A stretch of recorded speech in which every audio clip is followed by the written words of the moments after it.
Architecture CodeX. If you want to see more, like, comment, share, and most importantly, subscribe.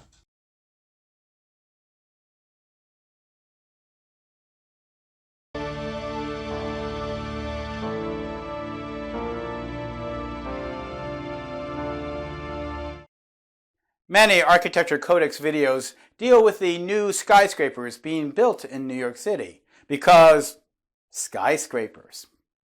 In this video, I thought it would be fun to break format a bit and instead compare the different skyscraper observation deck experiences and maybe, just maybe, oh yeah, I did that. We'll discuss that later.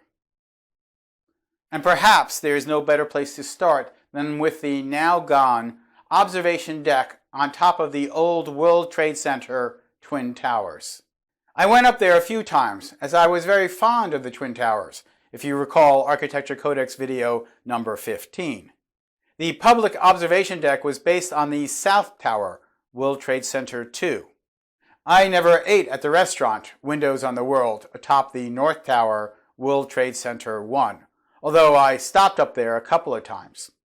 So for me, the dominant memories are at the South Tower, where both the enclosed deck and the outside deck gave great views of the surrounding area, but neither experience allowed you to look down.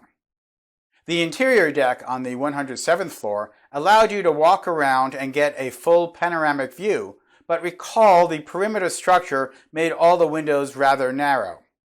If you rode the escalators to the outdoor deck, it was unlike anything in the world at that time. It was a much more open experience. The deck was elevated above the roof, but also set back from the edge quite a bit. This meant that the deck had a simple railing, as all the suicide prevention fencing was below in case you decided to jump off that deck. But likewise, being so far from the edge, you could not look down at the World Trade Center Tower itself. You could see World Trade Center 1, so it was an expansive experience in that sense, kind of like looking into a mirror. It was great fun and a wonderful way to experience the tallest building in the world. The new One World Trade Center Observatory at World Trade Center 1 is a different experience. First, all these deck operation experiences have learned a lot from Disney, and so the entire presentation is much slicker as they expect to entertain you while you wait on long lines. Every time you turn around, there is a video screen and music or information blasting, even in the elevators. There is no problem with this, as I am not expecting a quiet spiritual experience, such as when I visit a historic cathedral. And I suppose there is very little danger of sensory overload for most people. This is a completely enclosed experience, spread across 3 levels, 102 stories up in the air. For some in my party, that made this deck feel safer and thus more enjoyable. For me, it was a missed opportunity. The configuration of windows and decks allows you to look down on the surroundings, including the 9/11 Memorial. There are a few different food and souvenir venues, so you can demarcate your tower experience in many ways. There's also a fine dining experience at One Dine on the 101st floor. For an extra fee, you can rent a tablet that can be pointed out of the windows and identify the major New York City buildings and landmarks. This augmented reality is an asset to those who are just learning about New York City, and the guides brag that it allows them to avoid putting decals on windows or providing maps that might otherwise obstruct views. But they sound like they are selling timeshares when they pitch it. Overall, the deck at One World Trade Center is a fun experience and worth doing when you are in that section of town. At the granddaddy of observation decks, the Empire State Building, they recently upgraded the entire experience as part of a $165 million renovation. You used to just buy a ticket and go to the 86th floor outdoor observation deck, and then to the meadow capsule atop the 102nd story tower. Real plain Jane. But you were, for many years, on top of the world's tallest building and seeing New York City. That used to be enough.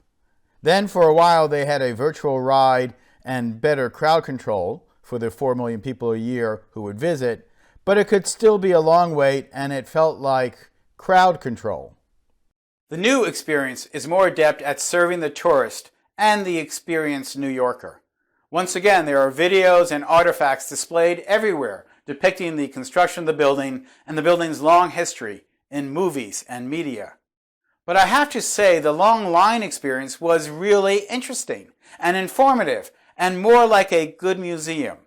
I almost regret walking quickly past them to forge ahead to get to the upper decks. I will never wish for long lines, but I think the next time I go, I will set aside time to relish the exhibits. The planners showed adroit skill in how to expand the experience to accommodate large numbers of people.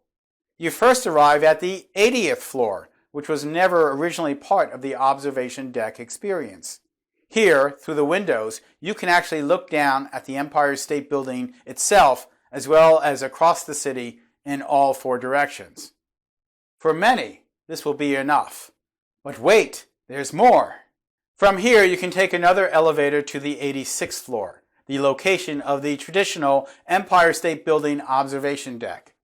It is really an outdoor experience, and you cannot see much from the inside on this level. The perimeter walls are stone and are artfully topped with fencing to prevent jumpers. This observation deck needed no enhancement, although it is now fully ADA compliant. This is real New York, a traditional skyscraper experience without video or virtual enhancement. Feeling the wind as you look around the city is a spiritual experience. But wait, there's more. Take another elevator up to the 102nd story observatory and you can go even higher. This has been upgraded as the original short windows have been replaced with full-height sheets of glass. Recall, this room was designed to allow passengers to embark onto dirigibles moored at the top of the Empire State Building. You could argue this changes history of the building, but adding the glass is a distinct improvement. Whereas before you felt like you were in some sort of capsule atop a rocket, now you feel the freedom of being atop of one of the greatest buildings in the world. Now you can press against the glass and really see the building below, the ground below that, and the city all around you. There are 2 more floors above, officially known as the 103rd and the 104th floors, but they are closed to the general public. But if I ever become a celebrity, apparently I might be able to get permission to go up there. Meanwhile, for the general public, the Empire State Building observatories are still one of the greatest New York City and skyscraper experiences that you can ever have. Completing a tour of some of the skyscraper decks is the Edge at 30 Hudson Yards, which I reviewed in Architecture Codex video number 4. The Edge deck was designed as part of KPF's overall building design and not some interior spaces that were converted over for tourists. I have referred to 30 Hudson Yards affectionately as a giant glass penguin, and the Edge is the beak of that penguin. The observation deck is accessible through video-enhanced elevators from the 4th floor, but since the experience launches from an expensive mall and entry time is controlled, there are no long lines of people demanding to be entertained. They expect you to simply shop until it's your turn. So if you're ever in this section of town and want to see the New York City skyline, it's also a good opportunity to pick up that $1 million diamond tiara from Cartier. The observation deck is at the equivalent of 102 stories above the ground, or equal to the upper observatory of the Empire State Building. There are more precise measurements in feet or meters, but I prefer the story measurement as it gives a greater sense of human scale. The observation deck has the usual snack bar, gift shop, and there is a fine dining option as well. And perhaps that will be some future Architecture Codex video comparing all the restaurants on top of New York City skyscrapers. From this level, you can remain inside for about half the perimeter, but for the other half, you can venture outside onto the beak of the Edge. Here, protection from self-harm is more subtle, as the large, sloped 3-inch thick panes of laminated glass defy climbing.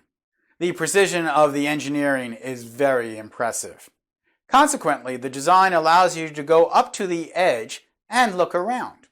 There is even a triangular section of the floor that is glass, which allows you to stand or recline 1,100 feet in the air, so to speak. This experience is more outdoorsy and less congested than the 86th floor of the Empire State Building.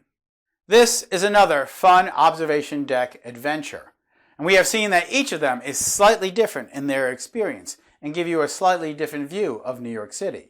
By doing multiple observation decks, you can look back on the building where you were previously and say, "Hey, I was there."